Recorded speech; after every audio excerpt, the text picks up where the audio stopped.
सत्संग क्यों जरूरी है और सत्संग किसे कहा जाता है। इस संसार में बहुत लोग हैं जो सत्संग करते रहते हैं, पर असल में सत्संग कहा किसे जाता है। हमारे धर्मों में, वेद शास्त्रों में सत्संग के बारे में लिखा है कि सत्संग जरूर करना चाहिए। तो आज हम आपको सच्चा सत्संग किसे कहते हैं यह बताने जा रहे हैं। सत्संग, सत यानी सच, संग माने साथ। सच क्या है? ऐसा सच, सच था, सच है और सच ही रहेगा। कौन सा है ऐसा सच? ऐसा सच सिर्फ और सिर्फ एक ही है। उसके नाम बहुत से हैं। ऐसे सच को ओम, अल्लाह, गॉड, वाहिगुरु, खुदा, राम, हरि, भगवान, प्रभु, मालिक कहा जाता है। वो सुप्रीम पावर ऐसा सच है जिसे हम आज कह सकते हैं वो सच था, सच है और सच ही रहेगा। उसके अलावा दुनिया में कोई भी ऐसा नहीं है जिसे सच कहा जाए। तो सत यानी सच हुआ मालिक, सुप्रीम पावर गॉड। संग, यहां उस मालिक के बारे में सच्ची बात सुनने को मिले, यहां उस मालिक के बारे में ज्ञान मिले, सच्चा रास्ता मिले, उसका नाम संग होता है। तो सत्संग का मतलब हुआ यहां एक मालिक, सुप्रीम पावर गॉड, अल्लाह, वाहिगुरु, मालिक की चर्चा सुनने को मिले, उस तक जाने का रास्ता मिले, उसी का नाम सत्संग है। सत्संग वो नहीं होता पहले आपको मालिक की चर्चा सुनाएं और बाद में आपसे पैसा ले लें। वो तो एक बिजनेस हो गया, सत्संग ना हुआ। हमारे धर्मों में सत्संग का मतलब तो यही था कि लोग, आम जन अपने घर परिवार में, घर गृहस्थ में मस्त हो जाएंगे। तो ऐसे समय में भगवान अपना पैगाम देने के लिए, अपना संदेश देने के लिए संत पीर पैगंबरों को भेजेंगे और वो जगह जगह जाके लोगों को सत्संग सुनाएंगे। ओम, हरि, अल्लाह, गॉड, खुदा, रब का पैगाम सुनाएंगे। लोग उसे सुन के अमल करेंगे, वो भगवान के दर्श दीदार करेंगे और उसकी तमाम खुशियों के हकदार बन जाएंगे। पर आज के दौर में कुछ और ही चल रहा है। हर इंसान सत्संग कर रहा है, क्योंकि संत के बिना सत्संग नहीं होता। और बाहरी तौर पे संत बनने के लिए कोई डिग्री डिप्लोमा नहीं करना पड़ता, ना तो किसी को प्रमाण पत्र दिखाना पड़ता है। थोड़ा पढ़ना लिखना आ जाए, थोड़ा बोलना आ जाए, थोड़ा ज्ञान करना आ जाए, कहते हैं ये संत है, पीरो मुर्शिदे कामिल है। नहीं, सच्चे संत की भी अलग पहचान होती है। संत की क्या पहचान होती है, धर्मानुसार हम आपको बताते हैं। संत कभी किसी से डायरेक्ट इनडायरेक्ट पैसा नहीं लेते। संत सच का प्रचार करते हैं। संत खुद कर्म योगी और ज्ञान योगी होते हैं। वो मांग के नहीं खाते। मांगन मरण समान है, मत कोई मांगो भीख, मांगन से मरना भला, ये सतगुरु की रीत। संतों की रीत होती है, वो कर्म योगी होते हैं, कर्म करके खाते हैं, मांग के नहीं खाते। आज की बात नहीं है। हमारे संत, पीर पैगंबर, ऋषि मुनि हुए, जंगलों में रहा करते थे। वहां अल्लाह वाहिगुरु ओम हरि गॉड खुदा रब की भक्ति इबादत किया करते थे। उनके नौकर चाकर नहीं होते थे, वो जाते थे, कंद मूल तोड़ते थे और अपना भोजन कर लेते थे। ज्यादातर उनको यही जरूरत रहती थी और वो कर्म योगी के साथ साथ ज्ञान योगी थे। और आज भी सच्चे संत की यही पहचान है, वो कर्म योगी होगा और ज्ञान योगी होगा। कर्म करके खाएगा, अपना कपड़ा लत्ता खान पान गाड़ी कुछ भी अपने कर्म से बनाएगा और लोगों को ओम हरि अल्लाह गॉड खुदा राम का मार्ग दिखाएगा। संत कभी पैसा नहीं लेते, कोई चढ़ावा नहीं लेते। संत कभी किसी का धर्म नहीं बदलते। संत जात पात ऊंच नीच का भेदभाव नहीं करते, ना करने की प्रेरणा देते हैं। संत रूहानी संत, सूफी संत जो भगवान तक आते जाते हैं, वो कभी भी किसी को बद्दुआ शराफ नहीं देते। संत जहां भी होते हैं सबकी मांगत खैर, सबों से हमारी दोस्ती नहीं किसी से वैर। संत जहां भी होते हैं सबके लिए दुआ करते हैं, प्रार्थना करते हैं, आशीर्वाद के लिए प्रभु से कहते रहते हैं। वो कभी किसी का बुरा नहीं करते, वो कभी किसी का बुरा नहीं करवाते। भगवान से प्रार्थना करके सबका भला मांगते हैं, सबका भला करते हैं। तो सच्चा संत सत्संग सुनाने के बाद कभी पैसा इकट्ठा नहीं करता, क्योंकि संतों का काम भगवान के अनमोल नाम को जन जन तक पहुंचाना होता है। ईश्वर नाम अमोल है, बिन दाम बिकाए, तुलसी ये आश्चर्य है, ग्राहक कम ही आए। अनमोल नाम बिन दाम मिले संतों के बाजार में, भाई संतों के बाजार में। ओम हरि अल्लाह गॉड खुदा रब वाहिगुरु का नाम, ईश्वर का नाम अनमोल है। आप क्या सोचते हैं 5 रुपए 10 रुपए दे के भगवान का नाम खरीद लेंगे? अरे 5-10 में तो कूड़े करकट का एक तसला नहीं आता, एक टोकरा नहीं आता। भगवान का नाम कहां से आ जाएगा? हकीकत ये है, मालिक का नाम अनमोल है, जो बिना दाम के मिलता है, बिना दाम के देने वाला संत होता है।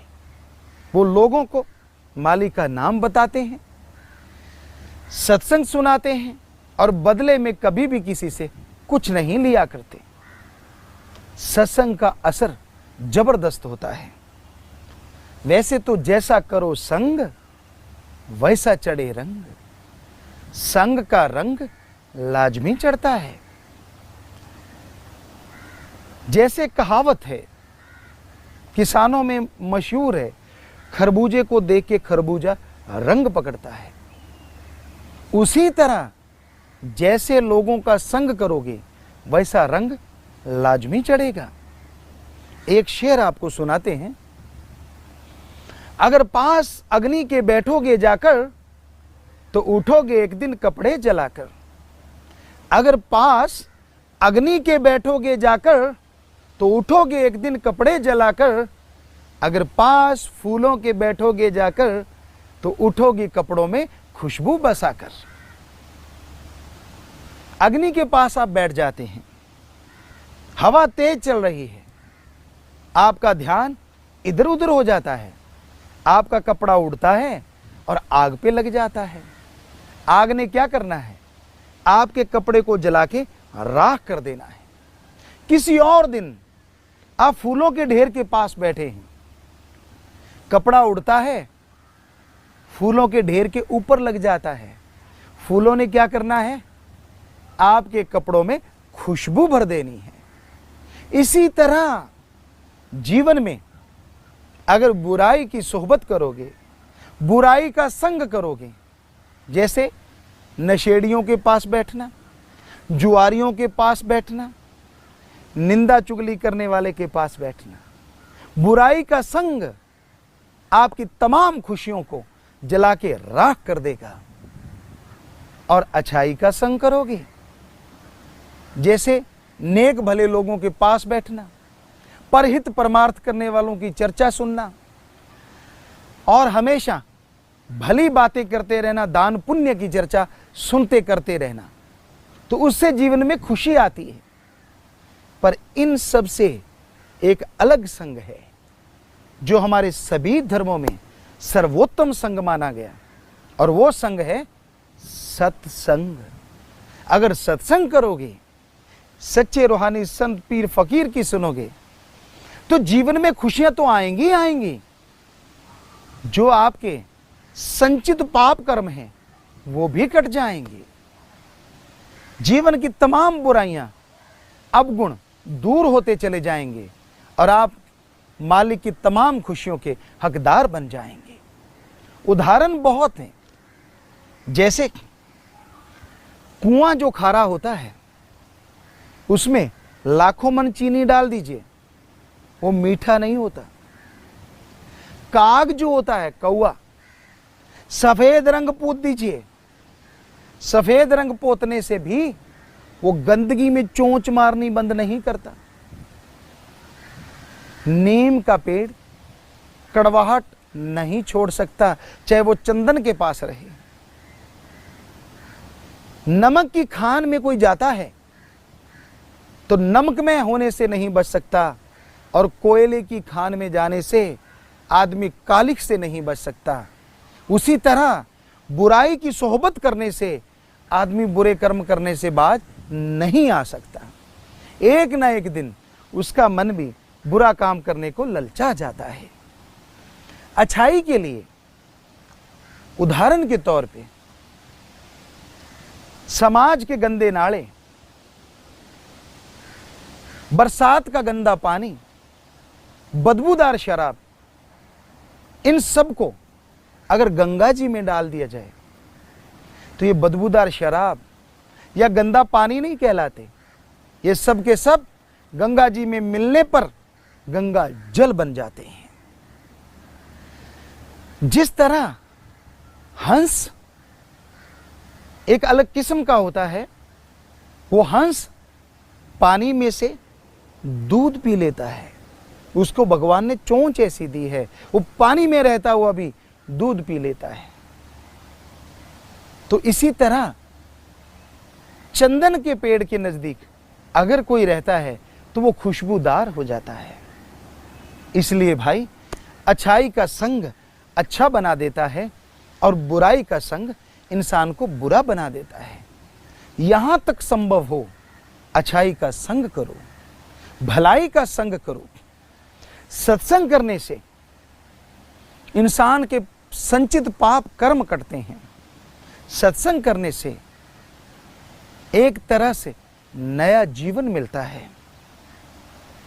आप अपनी खुद की बुरी आदतों से अगर परेशान हैं, अगर आप अपनी बुरी आदतों से बहुत दुखी हैं, तो सत्संग में आइए।